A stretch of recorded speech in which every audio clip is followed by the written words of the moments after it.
Hello అండి, అందరికీ నమస్తే. నా పేరు వనిత. ప్లీజ్ మీరందరూ ట్రీ మీడియాని ఫాలో అవ్వండి. చనిపోయిన తర్వాత కూడా ఇన్వెస్టిగేషన్ స్టార్ట్ చేస్తున్నామా ఆయన సూసైడ్కి రీజన్స్ ఏంటి అది అసలు ఏం తేలలేదండి దేనివల్ల లేదండి. ఏంటి అనేది ఇంకా ఏం తెలియలేదు. ఓకే స్లోగా నడుస్తుంది అంతే. లైఫ్ టైం అయిపోయేంత వరకు అలా నడుస్తూనే ఉంటాయేమో. అంటే అటుపక్క నుంచి ఇచ్చేది లేదన్నప్పుడు నడుస్తూనే నడవనివ్వచ్చు. వాళ్ళ హ్యాండ్ అది వాళ్ళ చేతుల్లో ఉంది కదా. నాకైతే ఏం తెలియదు కాబట్టి పిలిచినప్పుడు వెళ్తాను, కోర్టుకి హాజరవుతాను, వచ్చేస్తాను. ఇవన్నీ బయట మేనేజ్ చేస్తున్నారు. ఇంట్లో పాప ఎప్పుడు క్వశ్చన్ చేయదా మిమ్మల్ని వీటికి ప్రాబ్లమ్స్ గురించి కానివ్వండి, లేకపోతే అసలు చనిపోయినప్పుడు అమ్మాయి ఆ పాప రియాక్షన్ ఏంటి, మీతో కొన్ని కొన్ని డిస్కషన్స్ చూసుకుని ఉంటారు, కొన్ని చాలా పెయిన్ఫుల్ గా ఉంటాయి అవి. పాప ఎక్స్ప్రెషన్ చూసుంటారు. కొన్ని ఇలా మీడియాలో వచ్చిన వాటి వల్ల మా పాప చాలా సఫర్ అయిందండి. కొన్ని వీడియోస్కి అది స్కూల్లో కూడా చూపించి, తినేనా మీ ఫాదరు, మమ్మీ ఇట్లా కదా, అదే కదా, ఇది కదా అని చెప్పేసి చాలా బాధపడుతుంది. మా పాప నాతో చెప్పదండి కొన్ని విషయాలు. నైట్ టైము అది ఏడుస్తూ ఉంటుంది ఎప్పుడో ఒకసారి. అంటే నేను బాధపడింది చాలాసార్లు చూసింది. అది దాని బాధ కానీ ఏది నాతో షేర్ చేసుకోదు. మార్నింగ్ అయ్యేసరికి కళ్ళు ఇలా ఉబ్బిపోయి ఉంటాయి దానివి. ఎందుకుందినా ఇలా అంటే, స్కూల్లో ఇలా అయింది మమ్మీ అది అని. ఆ తర్వాత మా పేరెంట్స్తోనూ మా సిస్టర్స్తోనూ చెప్పుకుంటుందంట. అట్లా తెలిసేది నాకు. బాధ అనిపించేది. అంటే నేనేం చెప్పను ఇంకా దానికి, నేనేం చేయాలి, ఉన్న ప్రాబ్లమ్స్ అలాంటివి. వాళ్ళు ఏమి ఇవ్వకపోయినా పర్లేదండి, ముందు ఇంత నన్ను డిప్రెషన్లో తీసుకెళ్ళడం అవసరమా? ఏదో పడుతున్నానుగా, నా బాధ నేను పడుతున్నాను, వాళ్ళని ఏం అడగట్లేదే. నాకు ఇవ్వండి, ₹1 ఇవ్వండి బాబు, ఇవన్నీ చేసుకుంటాను, నేను పాపను పోషించుకుంటాను, నేనేం అడగట్లేదు. నా కష్టం ఏదో నేను పడుతున్నాను. రేపు అన్న రోజు పాప జీవితం ఎలా ఉంటుందో నాకు తెలియదు. భగవంతుని కూడా నేను అదే కోరుకుంటున్నాను. ఆ స్ట్రెంగ్త్ ఇవ్వండి, నాకు బతకడానికి స్ట్రెంగ్త్ ఇవ్వండి, అంతే చాలు. పని చేసుకోవడానికి ఒక బలం ఇవ్వాలి, అంతే. మీ పేరెంట్స్ సైడ్ ఓకేనా అండి? ఇప్పుడు బాగానే ఉన్నారండి. అంటే వాళ్ళు ఎప్పుడైనా నాకు వాళ్ళ మీద కూడా నేను డిపెండ్ అవ్వలేదు. ప్లస్ వాళ్ళ దగ్గర కూడా నేను లేను. నేను ఇండిపెండెంట్గానే ఉన్నాను పాపను చూసుకుంటూ. ఎప్పుడైనా వాళ్ళ సపోర్ట్ నాకు, ఎందుకంటే ఎక్కడైనా షూటింగ్కి వెళ్ళినప్పుడు కానీ, అవుట్డోర్ షూటింగ్కి వెళ్ళినప్పుడు కానీ పాప ఒంటరిగా అయిపోతుందని కదా, దానికోసం వాళ్ళు బాగా చూసుకుంటారు. అమ్మగారు సపోర్ట్ చేస్తారు. మీరు మీ బ్రదరు ఫస్ట్ నుంచి? మా బ్రదర్ ఇప్పుడు లేరండి, కరోనా టైంలో చనిపోయారు. చాలా అటాచ్మెంట్ ఇద్దరు. అవును, యాక్చువల్లీ అక్కకి ఇంకా ఎక్కువ ఉంటుంది తమ్ముడి పైన.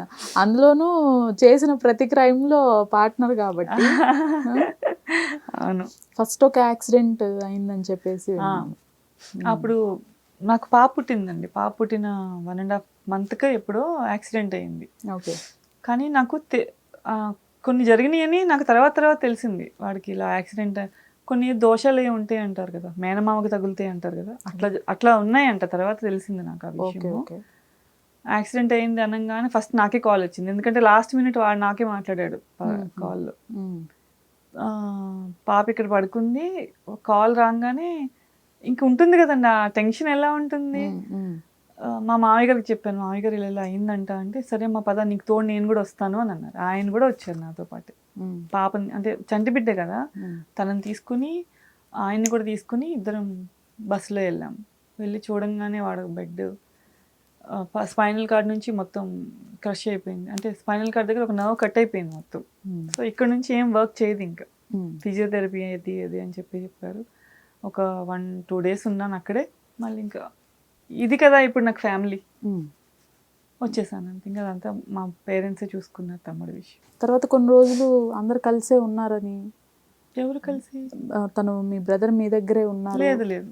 ఓకే. నా బ్రదర్ అప్పుడప్పుడు వచ్చేవాడు. అంటే ఇప్పుడు ఇంకా ట్రీట్మెంట్ అయిపోయింది, ఫిజియోథెరపీ నడుస్తుంది అన్నప్పుడు వాడికి స్టిక్స్ ఉండేవండి. స్టిక్స్ పట్టుకుని రావడం అలాంటివి చేసేవాడు.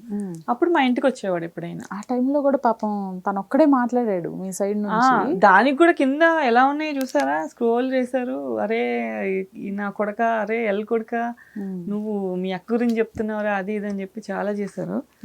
బట్ వాడు ఒక్కడికే తెలుసు ప్రాబ్లం ఏంటనేది. అందుకే వాడు మాట్లాడాడు. తను మాట్లాడాడు. ఆ తర్వాత అండి యాక్సిడెంట్ దానికి ముందా? దానికి ముందు అప్పుడు ఆల్రెడీ యాక్సిడెంట్ అయ్యింది. యాక్సిడెంట్ మీరు అయ్యి చూస్తే ఉంది. ఇంటర్వ్యూలో కనిపిస్తే స్టిక్స్ ఉంటాయి 2 చేతులకి.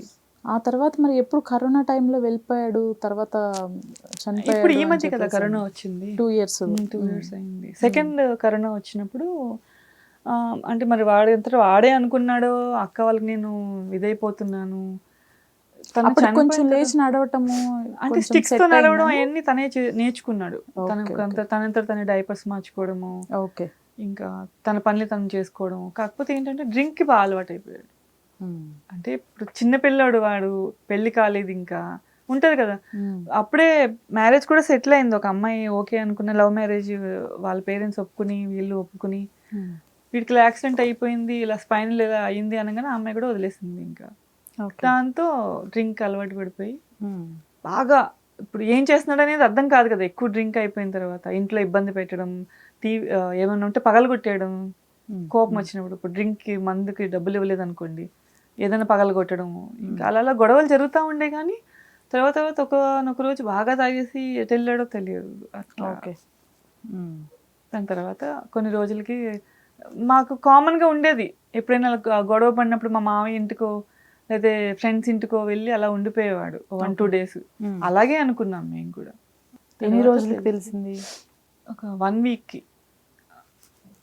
అప్పటికి కనుక్కుంటానే ఉన్నాం మేము, ఏదో వచ్చాడా, వాడు వచ్చాడా, వీడు వచ్చాడా అనేసి అనుకుంటా ఉన్నాం. కానీ వెతికాము మొత్తం అంతా, కానీ ఇక్కడ కనిపించలేదు. టైం అంటే దెబ్బలు పడతా ఉన్నాయి కదా, ఈ దెబ్బ కూడా దేవుడు ఒకసారి ఇచ్చేద్దాంలే అన్నీ అనుకుని కంటిన్యూగా చేస్తూ ఉన్నారు అనమాట. అంతే. కాదండి, మీరు అసలు డిప్రెషన్లోకి వెళ్ళిపోయి మళ్ళీ అసలు కమ్బ్యాక్ బౌన్స్ ఇవ్వటం అనేది గ్రేట్. అసలు ఆ గ్రేట్నెస్ అంతా నా కూతురు దగ్గరే ఉంటుంది. అంటే నా మైండ్లో మొన్నటి వరకు ఎలా అనిపిస్తుంది అంటే, ఎందుకు నా బతుకు, ఎందుకు బతుకుతున్నాను నేను అనేసి డ్రింక్ ఒకటి కొంచెం అలవాటు అయిందని చెప్పాను కదా అప్పట్లో. డ్రింక్ అలవాటు అయిపోయి ఎందుకు నేను బతుకుతున్నాను, అసలు దేనికోసం బతకాలి, ఎందుకు నా మీద ఇంత ఇంత టార్చర్ చేస్తున్నాను నన్ను, ఎందుకు, నేను వాళ్ళకి ఏం తప్పు చేశాను, నా చేత అన్నం తినేసి నా మీద ఎందుకు ఇలా ఇన్ని రాళ్ళు వేస్తున్నారు, ఇవన్నీ ఒక బాధ ఉంటుంది కదండి. అవన్నీ తన ఫ్రెండ్స్ కొంతమంది ఉన్నారు, ఏదేదో వాళ్ళకి నచ్చినట్టు వాళ్ళు మాట్లాడేశారు ఇంటర్వ్యూల్లో, వాళ్ళకి ఏం తెలుసు అని మాట్లాడారో నాకు అర్థం కాలేదు. చాలా కోపం వచ్చింది.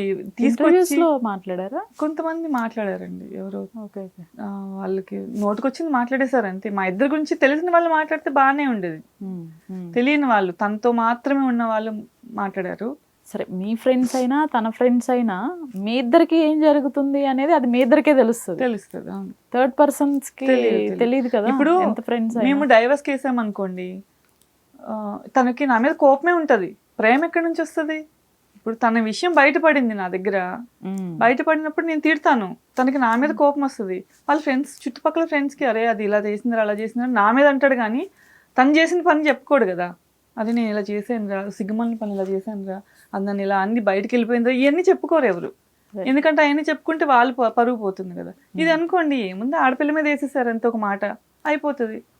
నా పరువు ఇక్కడ నిలబడిందా లేదా అనే ఆలోచనలోనే ఉంటుంది వాళ్ళకి. ఆడపిల్ల పైన వేసినా కూడా పోయేది వాళ్ళ పరువే కదా. అంటే నేను ఆల్రెడీ బయటకు వచ్చేసాను కాబట్టి, ఇప్పుడు నేను బయట దాన్ని కదండి, ఇంటి దాన్ని కాదు కదా, బయట దాన్ని కాబట్టి వేసేస్తారు. ఏముంది, ఇంత సర్కిల్లో ఈ స్ట్రగుల్ పీరియడ్ కానివ్వండి, ఈ గొడవలు జరుగుతున్న టైంలో బయటకు వచ్చాక మీకు హెల్ప్ చేసిన వాళ్ళు ఎవరు లేరా? ఇండస్ట్రీ సైడ్ నుంచి, విజయ్ సైడ్ నుంచి కొంతమంది వచ్చి మాట్లాడారు, మా ఫ్రెండ్ అన్నారు, తర్వాత కూడా. అంటే నాకు ఎలా వస్తారు నాకు అర్థం కావట్లేదు. ఇప్పుడు తను చనిపోయారు అనగానే నేను ఎక్కడ సూసైడ్ చేసుకుంటానని చెప్పేసి మా ఇంటికి వచ్చేసారు నా ఫ్రెండ్స్. అంటే నేను తను ఎంత ఇష్టపడ్డాననేది తెలిసిన వాళ్ళు. ఓకే. ఇప్పుడు ప్రత్యూష కానీ, జ్యోతిరెడ్డి గారు కానీ, ఇట్లా కొంతమంది ఉన్నారండి ఆర్టిస్టులు. తను చనిపోయాడు అనగానే ప్రత్యూష అనే అమ్మాయి నాకు వెంటనే ఇంటికి వచ్చింది. మీ మమ్మీ ఏది అనగా నేను లోపల తలుపేసుకుని ఉన్నా, టప తలుపు కొట్టి ఏం చేసేసుకున్నానని భయం వేసి వాళ్ళు ఒకసారి తీశారు. అంటే వాళ్ళకి తెలుసు మా ఎఫెక్షన్ ఎలా ఉండేది ఏంటి అనేది, వాళ్ళు చూశారు. బట్ మీడియా ముందు అంత తొందరగా ఎవరు రాలేరు కదండి. ఇప్పుడు జెంట్స్ అనుకోండి ఎవరైనా మాట్లాడతారు, లేడీస్ అంత తొందరగా రాలేరు. వాళ్ళ ఫ్యామిలీ సైడ్ నుంచి ఎన్ని ప్రాబ్లమ్స్ ఉంటాయో కదా. అది ఇక్కడ జరిగింది. ఇప్పుడు మీడియాకి కావాలి అంటే నా కూతురు మాట్లాడితే చాలండి, ఇంకెవరు అక్కర్లేదు, బయట వాళ్ళు ఎవరు వచ్చి మాట్లాడాల్సిన అవసరం లేదు.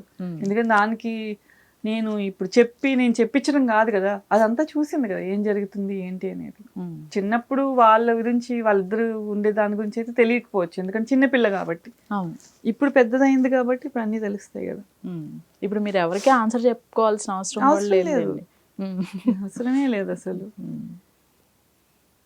బట్ అనుభవించాలి. భగవంతుని ప్రతిరోజు నా జీవితం బాగుండాలి, నా కూతురు జీవితం బాగుండాలి తండ్రి, నాకు ప్రసాదించు, ఆ ధైర్యాన్ని ప్రసాదించు అని చెప్పుకున్న మాటల్లోనే అది కూడా చెప్పుకుంటా.